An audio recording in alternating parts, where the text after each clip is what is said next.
Hello दोस्तों, नमस्कार। कैसे हैं आप लोग। मैं विष्णु कुमार आप सभी का अपने यूट्यूब चैनल के इस वीडियो पर हार्दिक स्वागत करता हूं। दोस्तों, आज के इस वीडियो क्लासेज में मैं आप लोग को कक्षा 10 के हिंदी का गोदली जो भाग 2 है उसके गद्य से संबंधित कुल जितने सारे दोस्तों आपके पाठ के लेखक हैं उन सभी को मैं इस वीडियो के माध्यम से आप लोग को बिल्कुल सरल तरीके से ट्रिकेबल के साथ याद करना सिखाऊंगा, जिससे कि दोस्तों आप लोग किसी भी गद्य वाले पाठ का जो लेखक है आप लोग बिल्कुल सरलतापूर्वक बता सकते हैं कि इस गद्य के पाठ का जो लेखक है वो कौन है। इसके साथ ही दोस्तों इसका जो अगला वीडियो होगा वो दोस्तों मैं इसी की बुक का जो आपके पद वाले जो आपके पाठ होंगे उनका भी जो लेखक है मैं आप लोग को अच्छी तरीके से याद करके मैं आप लोग को सिखा दूंगा अगले वीडियो में।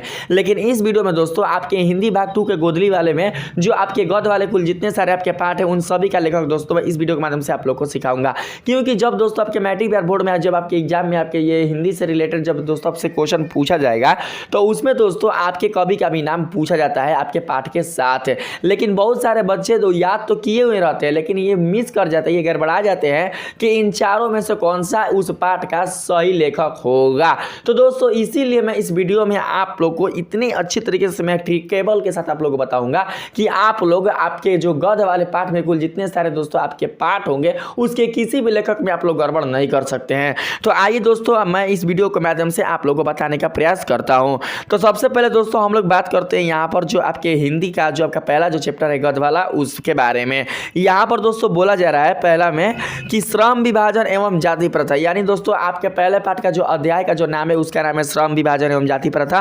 और मैं आप लोग को बता दूं कि इसके जो लेखक है वो है दोस्तों डॉक्टर भीमराव अंबेडकर। तो दोस्तों इसको हम लोग याद कैसे करेंगे आप लोग इस तरीके से समझिएगा। दोस्तों जो आपके डॉक्टर भीमराव अंबेडकर है ये बहुत ही एक महान पुरुष है दोस्तों, इसीलिए हम लोग आज हर जगह इनको दोस्तों सम्मान के साथ इनको हम लोग पूछते हैं, सम्मान के साथ आदर के साथ इनका नाम लिया जाता है। और साथ ही साथ हमारे इस भारत देश में डॉक्टर भीमराव अंबेडकर को बहुत ही इज्जत के साथ सम्मानित किया जाता है। इनको दोस्तों बहुत ही अच्छे से इनका दोस्तों उच्चारण किया जाता है, उनका नाम लिया जाता है, क्योंकि हमारे देश के लिए उन्होंने ऐसे कार्य किया है, ऐसे ऐसे दोस्तों उन्होंने मुहिम चलाया है जिससे कि आज जितने भी निम्न वर्ग के जो लोग होते हैं या निम्न कोटि के जो लोग होते हैं उनको इस समाज में हर एक चीज़ में उनको आज समानता की प्राप्ति हो पाई है इनके कारण ही।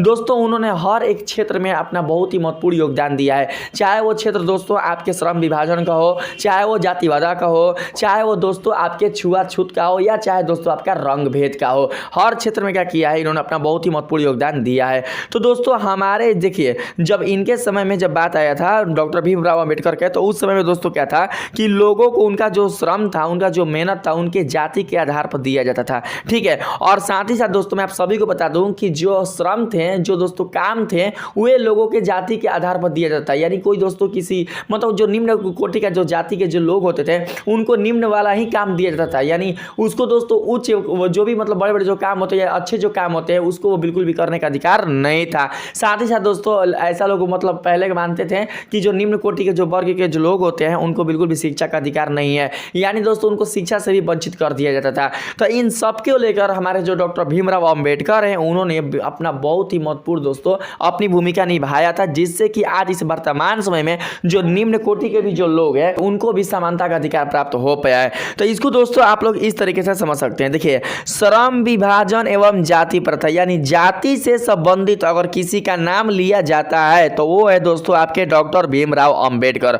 तो आप लोग बिल्कुल भी मिस नहीं कीजिएगा कि आपके श्रम विभाजन एवं जाति प्रथा के जो लेखक है वो कौन है। तो दोस्तों श्रम विभाजन एवं जाति प्रथा के जो लेखक है वो होंगे आपके डॉक्टर भीमराव अंबेडकर। साथ ही दोस्तों मैंने इसका फिगर भी दे दिया है ताकि आप लोग देखकर इसको याद कर सके कि हमारे यहाँ पर जो पहला जो चैप्टर उसके लेखक डॉक्टर भीमराव अंबेडकर ही होंगे, ठीक है।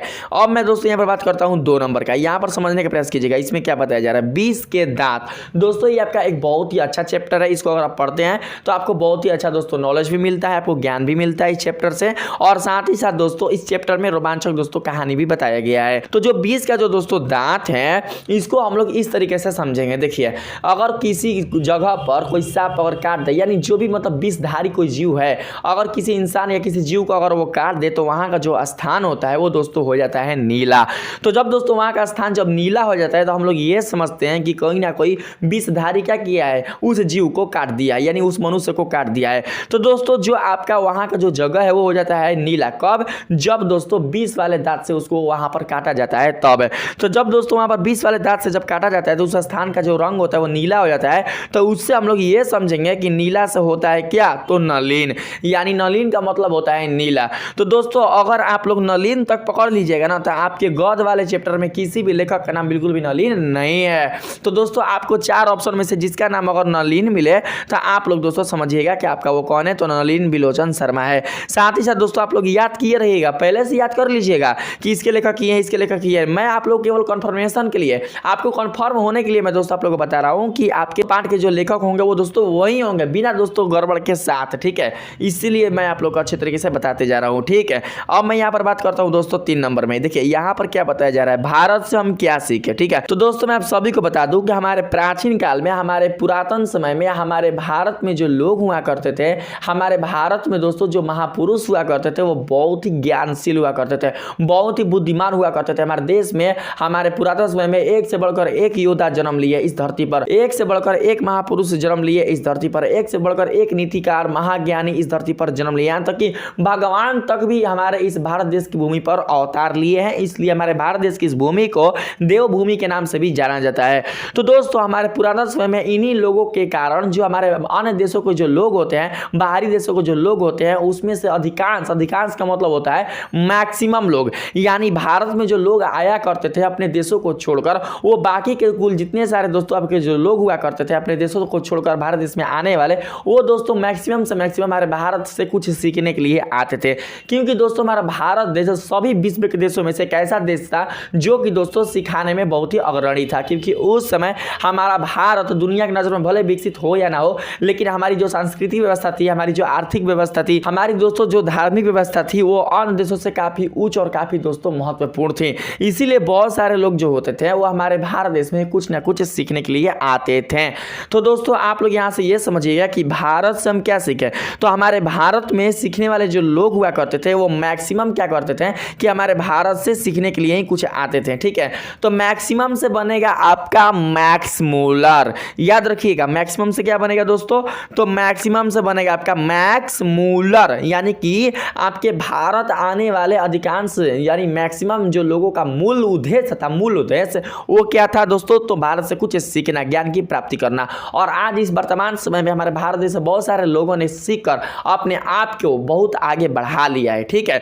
तो दोस्तों यहाँ पर हम लोग मैक्स मूलर क्या करेंगे, समझ कर रखेंगे कि हमारा जो तीसरा चैप्टर है उसके लेखक मैक्स मूलर है, याद रखिएगा आप लोग, ठीक है। तो मैक्स मूलर देखिए चौथा नंबर में क्या बताया जा रहा है, नाखून क्यों बढ़ते हैं। तो भाई मोरे आप लोग याद रखिएगा कि आपके पुरातन समय में, आपके प्राचीन काल के समय में आपके जो दोस्तों पूर्वज हुआ करते थे उनके पहले नाखून के साथ साथ पूंछ भी बढ़ा करते थे, लेकिन आज इस वर्तमान समय में उनका जो पूंछ है वो बढ़ना बंद हो चुका है। जब आप इस चैप्टर को पढ़िएगा तो उसमें दोस्तों आप लोग को ये अच्छी तरीके से समझ में आएगा कि हमारे समय के साथ हमारे जो पूंछ है वो बढ़ना जो है दोस्तों वो बंद हो चुके हैं।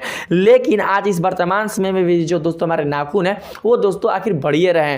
तो यहाँ पर दोस्तों लेखक का एक क्वेश्चन है कि आखिर नाखून क्यों बढ़ते हैं। अगर आप लोग को ऐसा भी समझ में नहीं आ रहा है तो आप लोग दोस्तों इस तरीके से समझ सकते हैं कि पुरातन समय में, आपके प्राचीन काल के समय में जो दोस्तों आपके पूर्वज हुआ करते थे, जो आपके दोस्तों आदिवासी हुआ करते थे, आदिमानव हुआ करते थे, वो अपनी रक्षा के लिए या जीव जंतुओं को मारने के लिए, उनकी हत्या करने के लिए, अपना भोजन बनाने के लिए वो क्या करते थे कि अपने हाथों में दोस्तों नाखून को बढ़ाते थे। और जब वो नाखून को बढ़ाते थे तो उनका नाखून ही उनका हथियार था। और इसको दोस्तों हम लोग लाखों साल, करोड़ों साल भी मान सकते हैं। लेकिन यहाँ पर आप लोग ये समझ के रखिएगा कि हजारों साल पहले हमारे पूर्वज अपने नाखून को बढ़ाते थे।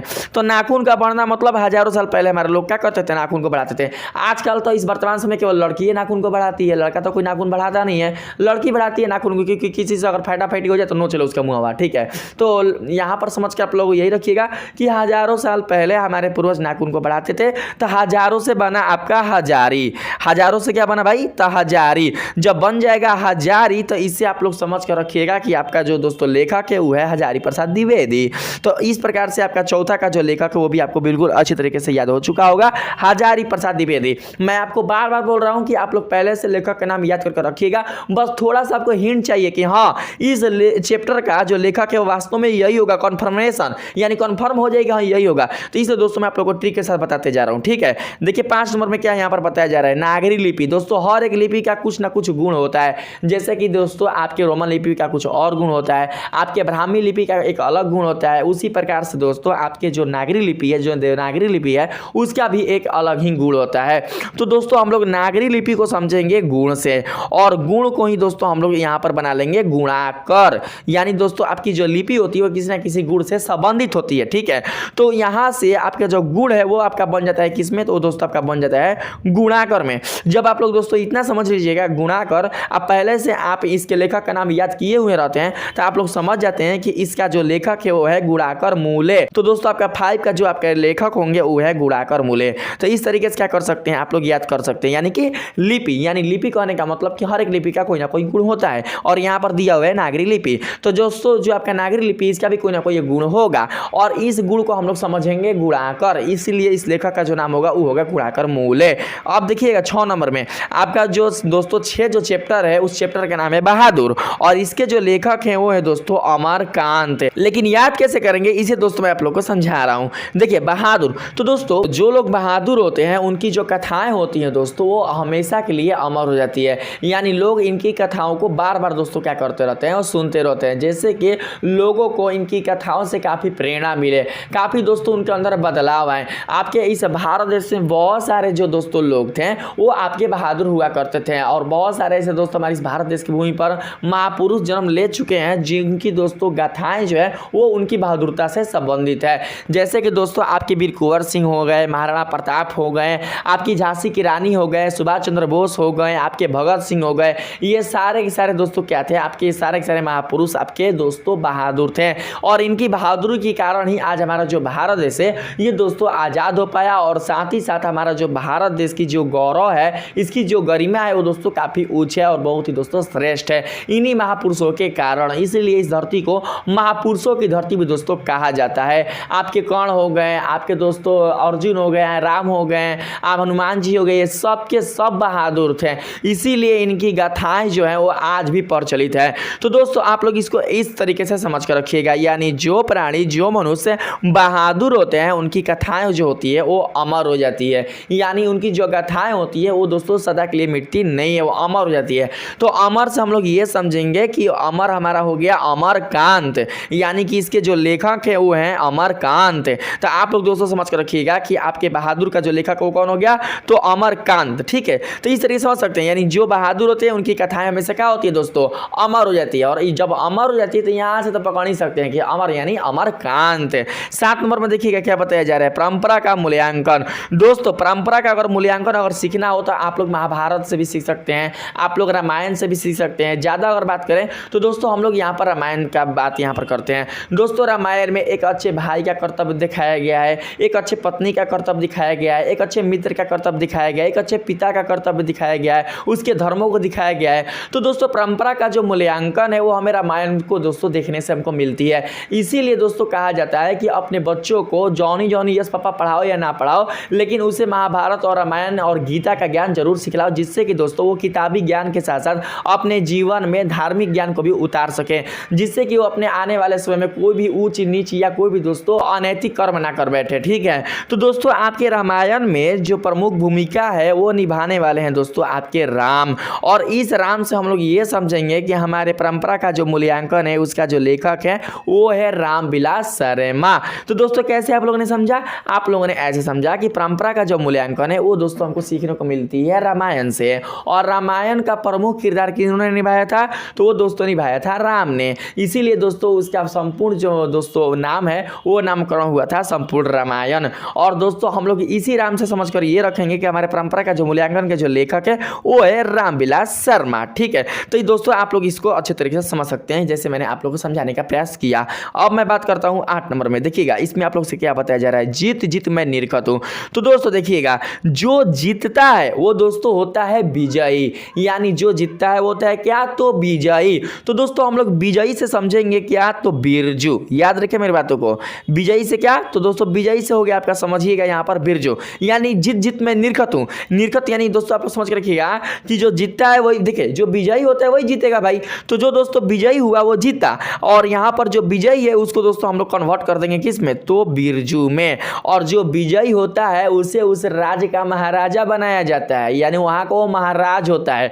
तो इस प्रकार से हम लोग ये समझेंगे कि ये है क्या, तो बिरजू महाराज। और दोस्तों महाराज तो वही लोग बन सकते हैं जो लोग ज्ञानी होते हैं, जो लोग दोस्तों बुद्धिमान होते हैं। जो बुद्धिमान होते हैं, जो ज्ञानी होते हैं, उन्हें ही पंडित कहा गया है। केवल दोस्तों दोस्तों झोला पत्री और टीका मारने वालों को पंडित नहीं कहा जाता है। जो दोस्तों ज्ञानी होता है, जिसके अंदर धर्म अधर्म का ज्ञान होता है, कर्तव्य का ज्ञान होता है, वो जो सांसारिक मायाओं से दूर होकर वो अपने अपने नैतिक और नैतिक बातों को और उसके विचारों को दोस्तों अच्छी तरीके से परखता है, समझता है, उसे ही पंडित कहा गया है। तो इस प्रकार से हम लोग ये समझेंगे कि हमारे जीत जीत में निरखत हूं का जो लेखक है वो है कौन, तो पंडित बिरजू महाराज। कैसे, तो जीत का मतलब होता है विजयी, विजयी से बना बिरजू, यानी जो विजयी होता है वही होता है दोस्तों महाराजा, यानी उस राज का होता है महाराज, तो बन जाएगा आपका बिरजू महाराज। और दोस्तों जो विजयी है वो होता है तभी जब वो होता है बुद्धिमान, जो बुद्धिमान है उसी को पंडित कहा गया है। तो पूरा आपका बन जाएगा पंडित बिरजू महाराज।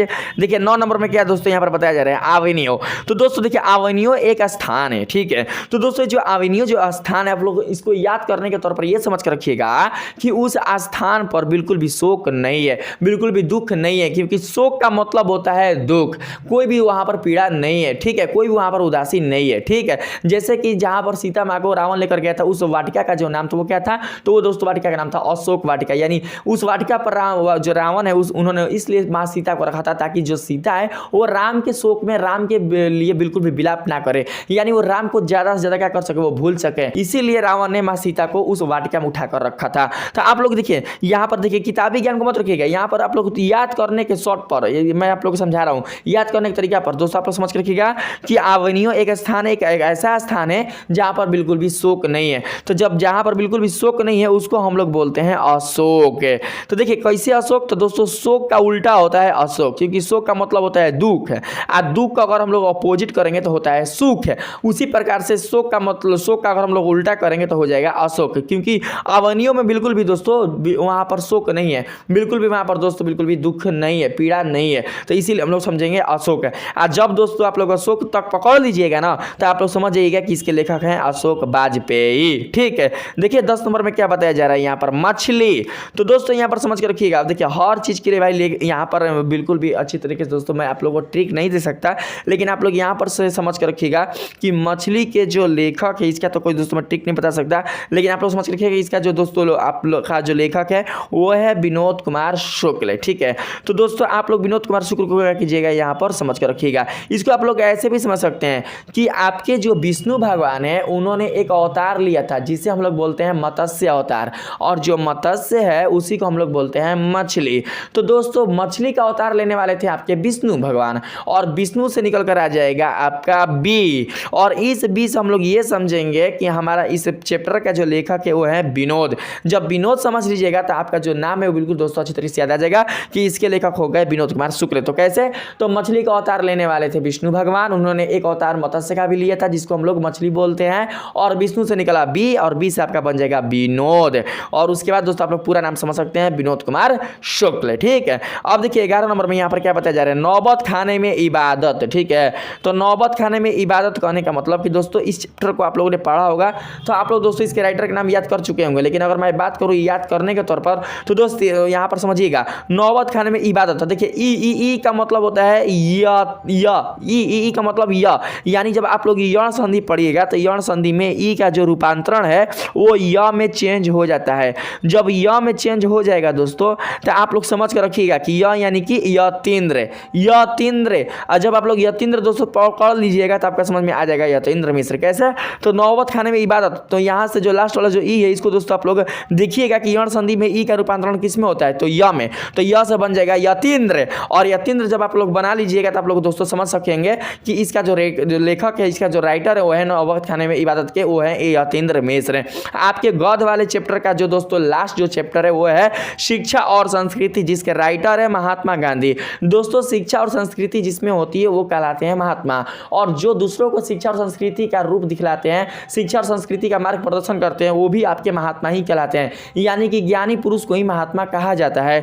तो जब दोस्तों आप लोग यहाँ पर शिक्षा और संस्कृति वाला अगर आपके दोस्तों यहाँ पर नाम लिया जाएगा तो आप लोग ये समझ कर रखिएगा कि शिक्षा और संस्कृति संबंधित होता है महात्माओं से, और ये जो महात्मा है वो दोस्तों आपके कन्वर्ट हो जाएगा किससे, तो महात्मा गांधी से। तो आप लोग समझ सकते हैं कि आपके शिक्षा और संस्कृति के जो राइटर है वो है महात्मा गांधी।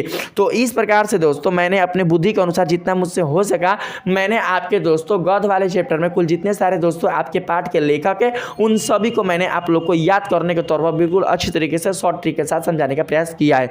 अगर दोस्तों आप लोग मेरे इस वीडियो को फुल एंड तक अगर वॉच कर लेते हैं तो यकीन मानिए कि आपके गद्य वाले कुल जितने सारे सारे चैप्टर हैं उसमें से किसी भी लेखक को दोस्तों आप लोग नाम बताने में गड़बड़ नहीं कर सकते हैं। तो दोस्तों अगर आपको मेरे ये वीडियो अच्छी लगी है, मेरे इस वीडियो के माध्यम से आप लोग को दोस्तों आपके चैप्टर वाले कुल जितने सारे आपके राइटर हैं उनका दोस्तों नाम स्मरण करने में काफ़ी दोस्तों सरलता मिली होगी।